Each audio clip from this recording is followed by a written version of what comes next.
Bienvenue sur le bulletin de situation de la ressource en eau sur le territoire de Poitou-Charentes en octobre 2020. Ce bulletin vous est présenté par l'Agence régionale de la biodiversité Nouvelle-Aquitaine.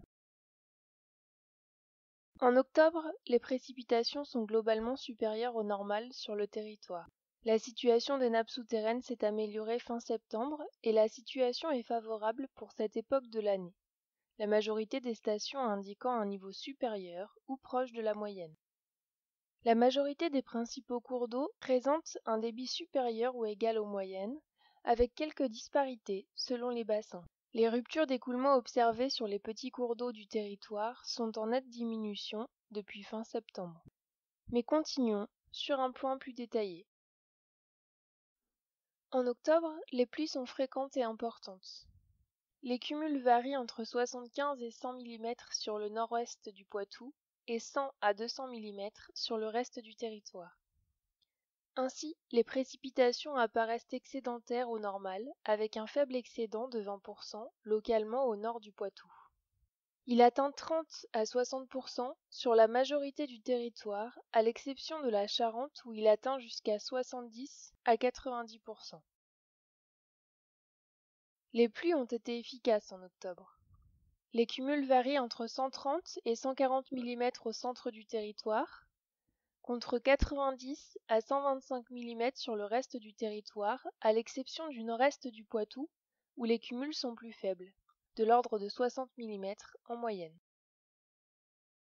Au 1er novembre, l'indice d'humidité dans les sols superficiels est supérieur à la normale de 30 à 70% sur une grande partie du territoire, contre 10 à 20% sur le nord et l'ouest de la Vienne, ou encore 20 à 40% sur le reste du département et le nord des Deux-Sèvres. La phase de vidange naturelle des nappes souterraines semble terminée en octobre.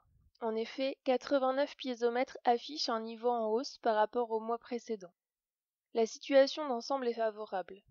88% des piézomètres indiquent en effet un niveau proche ou supérieur à la moyenne fin octobre, contre 71% fin septembre. Cette situation se situe au 4e rang des plus favorables de ces 20 dernières années. En lien avec l'évolution des pluies, les débits ont augmenté au cours du mois. Seulement 27% des stations du territoire continuent à présenter un débit moyen mensuel inférieur à leur moyenne interannuelle d'octobre. 21% sont légèrement inférieurs et 4 extrêmement inférieurs à la moyenne. La situation est donc globalement homogène, bien qu'elle soit légèrement plus favorable sur la moitié sud du territoire. La situation vis-à-vis de l'écoulement des petits cours d'eau s'améliore de septembre à octobre. Ainsi, à fin octobre, le nombre de stations en assec ou ne présentant pas d'écoulement visible est seulement de 9% contre 39 fin septembre.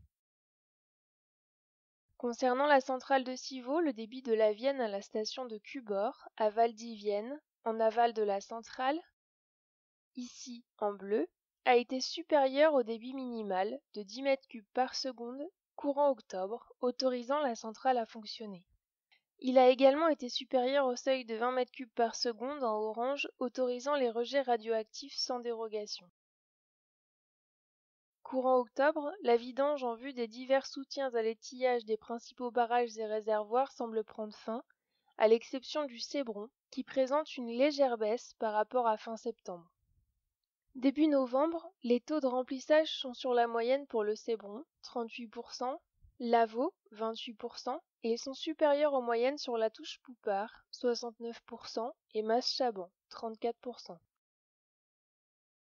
En octobre, les mesures de restriction déjà en place le mois précédent se sont globalement poursuivies jusqu'à la moitié du mois, date à laquelle de nombreuses restrictions ont été allégées, voire abrogées.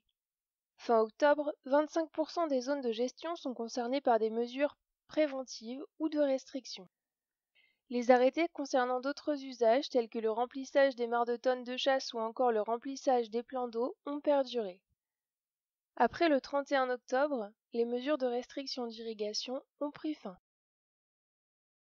En conclusion, le retour d'importantes précipitations a permis d'inverser la tendance. La situation à fin octobre apparaît en effet excédentaire pour les nappes d'eau souterraines. Les trois quarts des stations du territoire présentent également un débit moyen mensuel proche à supérieur à la moyenne. À fin octobre, le nombre de stations en ASEC ou ne présentant pas d'écoulement visible a nettement diminué et s'élève maintenant à 9%, contre 39% en septembre. Le taux de remplissage des 4 grands barrages réservoirs est également en hausse et proche, voire supérieur aux moyennes début novembre. Les mesures de restriction d'irrigation ont pris fin au 31 octobre. En pleine période automnale, la recharge semble amorcée, bien que la vigilance reste de mise, les milieux aquatiques restant fortement dépendants des précipitations à venir.